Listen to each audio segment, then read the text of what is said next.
So hello guys, welcome back to my channel. और आज का वीडियो काफ़ी इंपॉर्टेंट होने वाला है अगर आप रेलवे एग्जाम की तैयारी कर रहे हैं।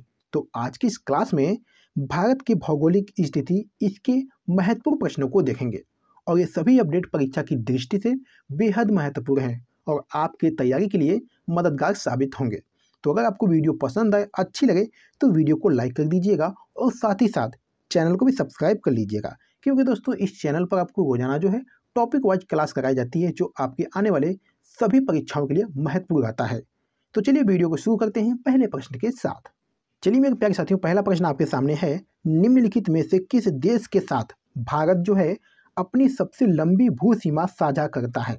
मेरे प्यारे साथियों, मैं आपको बता दूं, मेरे आंसर देने से पहले अपना एक आंसर टिक कर लें और लास्ट में कमेंट करके जरूर बताएं कि आपने कितने प्रश्नों के आंसर सही किए हैं। तो चलिए इस प्रश्न का सही आंसर देने का प्रयास करिएगा। ये प्रश्न दोस्तों आपके आरआरबी एनटीपीसी स्टेज 2 में 16/6/2022 के सेकेंड शिफ्ट में पूछा गया प्रश्न है। तो चलिए इस प्रश्न का सही आंसर देने का प्रयास करिएगा। निम्नलिखित में से किस देश के साथ भारत अपनी सबसे लंबी भू सीमा साझा करता है। तो मैं कहूँगा दोस्तों, भारत जो है अपनी सबसे लंबी भू सीमा जो है ये बांग्लादेश के साथ साझा करता है। यानी इस प्रश्न का जो राइट आंसर बनेगा दोस्तों ऑप्शन सी बनेगा।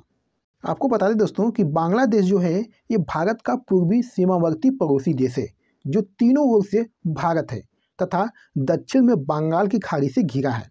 भारत जो है बांग्लादेश के साथ अपनी सबसे लंबी भू सीमा 4096 किलोमीटर साझा करता है। ये आपको याद रखना है। चलिए दोस्तों अगला प्रश्न देखिएगा, भारत की लगभग कितने किलोमीटर थल सीमा जो है पड़ोसी देशों से जुड़ी हुई है। बहुत ही अच्छा प्रश्न है दोस्तों। इस प्रश्न का सही आंसर देने का प्रयास करिएगा, कोई भी दोस्त गलत नहीं करेगा, ठीक है। भारत की लगभग कितने किलोमीटर की थल सीमा पड़ोसी देशों से जुड़ी हुई है। तो मैं कहूँगा दोस्तों भारत की लगभग 15,106 किलोमीटर थल सीमा जो है पड़ोसी देशों से जुड़ी हुई है। यानी इस प्रश्न का जो राइट आंसर बनेगा दोस्तों ऑप्शन सी बनेगा। दोस्तों आपसे बता दें कि भारत की लगभग 15,106 किलोमीटर की थल सीमा पड़ोसी देशों से जुड़ी हुई है। भारत की स्थलीय सीमा पाकिस्तान, बांग्लादेश, चीन, नेपाल, म्यांमार, भूटान और अफगानिस्तान से लगती है। ये आपको याद रखना है। चलिए दोस्तों अगला प्रश्न देखिएगा, भारत की मानक यामयोन्तर इनमें से किस स्थान से होकर गुजरती है। बहुत ही अच्छा प्रश्न है दोस्तों। इस प्रश्न का सही आंसर देने का प्रयास करिएगा। ये प्रश्न दोस्तों आपके आरआरबी ग्रुप डी 30/8/2022 के फर्स्ट शिफ्ट में पूछा गया प्रश्न है। चलिए इस प्रश्न का सही आंसर दीजिएगा, भारत की मानक यामयोन्तर इनमें से किस स्थान से होकर गुजरती है। तो मैं कहूँगा दोस्तों ये मिर्जापुर से होकर गुजरती है। यानी इस प्रश्न का जो राइट आंसर बनेगा दोस्तों ऑप्शन ए बनेगा। चलिए दोस्तों आपको महत्वपूर्ण पॉइंट बता दें कि भारत की मानक यामयोन्तर मानक देशांतर या पूर्वी देशांतर को कहा जाता है। भारत की मानक मध्याह्न रेखा 82 डिग्री 30 पूर्वी देशांतर है। यह प्रयागराज के निकट नैनी तथा मिर्जापुर शहर के निकट से गुजरती है। इसे पूरे देश का मानक समय माना जाता है दोस्तों।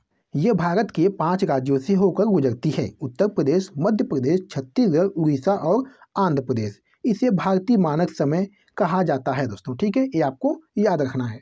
चलिए मेरे प्यारे साथियों अगला प्रश्न देखिएगा, भारत दक्षिण एशिया का तीसरा सबसे बड़ा देश है जो पृथ्वी के भू क्षेत्रफल के कितने प्रतिशत भाग में फैला है। बहुत ही महत्वपूर्ण प्रश्न है दोस्तों। इस प्रश्न का सही आंसर देने का प्रयास करिएगा, कोई भी दोस्त गलत नहीं करेगा, ठीक है। ये प्रश्न दोस्तों आपके आरआरबी ग्रुप डी में पूछा गया प्रश्न है। भारत दक्षिण एशिया का तीसरा सबसे बड़ा देश है जो पृथ्वी के भू क्षेत्रफल के कितने प्रतिशत भाग में फैला है। तो मैं कहूँगा दोस्तों ये 2.3% भाग में फैला है। यानी इस प्रश्न का जो राइट आंसर बनेगा दोस्तों ऑप्शन ए बनेगा। चलिए दोस्तों अगला प्रश्न देखिएगा, निम्न में से कौन सा भारत का सबसे ठंडा आवासीय स्थान है। बहुत ही अच्छा प्रश्न है दोस्तों।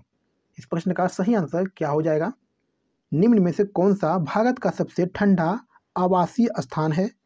तो मैं कहूँगा दोस्तों ये द्रास है। यानी इस प्रश्न का जो राइट आंसर बनेगा दोस्तों ऑप्शन डी बनेगा। चलिए दोस्तों आपको बता दें कि भारत का सबसे ठंडा आवासीय स्थान जो है द्रास है। द्रास दोस्तों लद्दाख के कारगिल जिले का एक शहर है जिसे प्रायः लद्दाख का प्रवेश द्वार कहा जाता है। द्रास को दुनिया के दूसरे सबसे ठंडे बसे हुए स्थान के रूप में जाना जाता है दोस्तों, ठीक है। ये आपको याद रखना है। चलिए मेरे प्यारे साथियों अगला प्रश्न देखिएगा, कर्क रेखा भारत के इनमें से किस राज्य से होकर नहीं गुजरती है। बहुत ही अच्छा प्रश्न है दोस्तों। इस प्रश्न का सही आंसर दीजिएगा, ठीक है। कर्क रेखा भारत के इनमें से किस राज्य से होकर नहीं गुजरती? तो दोस्तों मैं कहूँगा ये उड़ीसा राज्य से होकर नहीं गुजरती, बल्कि दोस्तों त्रिपुरा, मध्य प्रदेश, राजस्थान इन राज्यों से होकर गुजरती है। ठीक है, यानी इस प्रश्न का दोस्तों राइट आंसर ऑप्शन सी बनेगा। ये प्रश्न दोस्तों आपके आरआरबी ग्रुप डी 16/9/2022 के थर्ड शिफ्ट में पूछा गया प्रश्न है, ये आपको याद रखना है। आपको बता दें दोस्तों कि भारत में कर्क रेखा 8 राज्यों से होकर गुजरती है। गुजरात, राजस्थान, मध्य प्रदेश, छत्तीसगढ़, झारखंड, पश्चिम बंगाल, त्रिपुरा तथा मिजोरम से होकर गुजरती है और उड़ीसा राज्य से दोस्तों कर्क रेखा नहीं गुजरती है, ये आपको याद रखना है। चलिए दोस्तों अगला प्रश्न देखिएगा, भारत की भू सीमाएं कितने देशों के साथ जुड़ी हुई है? Very very important question. इस प्रश्न का सही आंसर देने का प्रयास करिएगा दोस्तों, कोई भी दोस्त गलत नहीं करेगा। ठीक है, भारत की भू सीमाएं कितने देशों के साथ जुड़ी हुई है? तो मैं कहूँगा दोस्तों ये 7 देशों के साथ जुड़ी हुई है, यानी इस प्रश्न का जो राइट आंसर बनेगा दोस्तों ऑप्शन ए बनेगा। ये प्रश्न दोस्तों आपके आरआरबी ग्रुप डी 5/9/2022 के थर्ड शिफ्ट में पूछा गया प्रश्न है। आपको बता दें दोस्तों कि भारत की भू सीमाएं जो है ये 7 पड़ोसी देशों के साथ जुड़ी हुई है। बांग्लादेश, चीन, पाकिस्तान, नेपाल, म्यांमार, भूटान और अफगानिस्तान के साथ जुड़ी हुई है, ये आपको याद रखना है। चलिए दोस्तों अगला प्रश्न देखिएगा, कितने भारतीय राज्यों की सीमाएं जो है नेपाल से जुड़ी हुई हैं? बहुत ही अच्छा प्रश्न है दोस्तों। इस प्रश्न का सही आंसर क्या हो जाएगा? कितने भारतीय राज्यों की सीमाएं जो हैं नेपाल से जुड़ी हुई हैं? तो मैं कहूँगा दोस्तों ये 5 राज्यों की सीमाएं जो है ये नेपाल से जुड़ी हुई हैं, यानी इस प्रश्न का जो राइट आंसर बनेगा दोस्तों ऑप्शन डी बनेगा। दोस्तों आपको महत्वपूर्ण पॉइंट बता दें, जो 5 भारतीय राज्य हैं ये उत्तराखंड, उत्तर प्रदेश, बिहार, पश्चिम बंगाल और सिक्किम की सीमाएं जो है नेपाल से जुड़ी हुई हैं।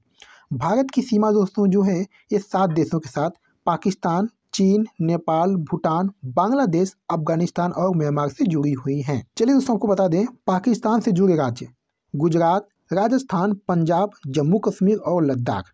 चीन से जुड़े राज्य दोस्तों लद्दाख, हिमाचल प्रदेश, उत्तराखंड, सिक्किम और अरुणाचल प्रदेश हैं। भूटान से जुड़े राज्य दोस्तों हैं असम, अरुणाचल प्रदेश, पश्चिम बंगाल और सिक्किम हैं। बांग्लादेश से जुड़े राज्य दोस्तों जो हैं ये पश्चिम बंगाल है, असम, मेघालय, त्रिपुरा और मिजोरम है।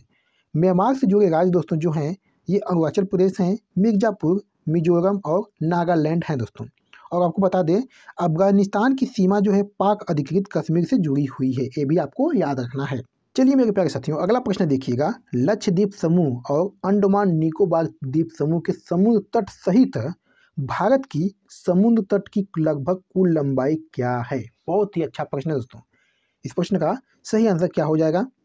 लक्षद्वीप समूह और अंडमान निकोबार द्वीप समूह के समुद्र तट सहित भारत की समुद्र तट की लगभग कुल लंबाई क्या है? तो मैं कहूँगा दोस्तों ये 7,517 किलोमीटर है, यानी इस प्रश्न का जो राइट आंसर बनेगा दोस्तों ऑप्शन डी बनेगा। चलिए दोस्तों आपको महत्वपूर्ण पॉइंट बता दें, भारत की तटीय सीमा की लगभग कुल लंबाई 7,517 किलोमीटर है। भारत जो है विश्व का 7वां क्षेत्रफल की दृष्टि से सबसे बड़ा देश है। भारत में गुजरात राज्य की सबसे लंबी तटीय रेखा है। भारत में 9 तटीय राज्य हैं, जिसमें गुजरात, महाराष्ट्र, गोवा, कर्नाटक, केरल, तमिलनाडु, आंध्र प्रदेश, उड़ीसा एवं पश्चिम बंगाल तथा केंद्र शासित प्रदेश में पुडुचेरी, दमन दीव, अंडमान निकोबार एवं लक्षद्वीप हैं। ये सभी महत्वपूर्ण पॉइंट आपको दोस्तों याद रखना है अपने एग्जाम के लिए। ठीक है, चलिए मेरे प्यारे साथियों इस वीडियो का लास्ट क्वेश्चन है, भारत देश का दक्षिणतम बिंदु कौन सा है? बहुत ही अच्छा प्रश्न है दोस्तों, इस प्रश्न का सही आंसर दीजिएगा। ठीक है, कोई भी दोस्त गलत नहीं करेगा। भारत देश का दक्षिणतम बिंदु कौन सा है? तो मैं कहूँगा दोस्तों ये इंदिरा पॉइंट है, यानी इस प्रश्न का जो राइट आंसर बनेगा दोस्तों ऑप्शन डी बनेगा।